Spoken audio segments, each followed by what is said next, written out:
joint was wiggled, and it thought the switch was disconnected, which turned the radio back from auxiliary to. What you need to do is you need to reach in, and you need to reach back here and pull it out. Just yank it out. That's what you have to do.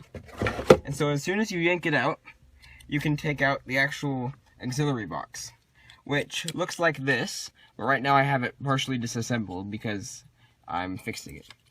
So what you do is you pull it out, and you have to kind of press these tabs.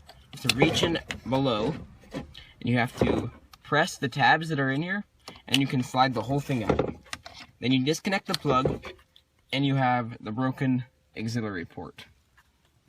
So now that you have the box out, how you take it apart. So what you do is there's little tabs inside these boxes. You use a screwdriver, and I already have these tabs pushed in.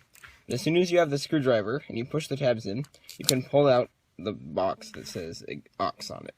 And so now you have access to the little green audio jack in the back. Now this part was also on the back, holding this whole piece in, the circuit board. So you have to use more tabs on this and pull it out.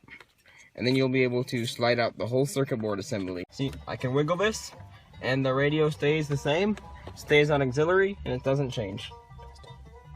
See, I can twist it, move it around, and it works just fine. Thank you for watching, and please subscribe.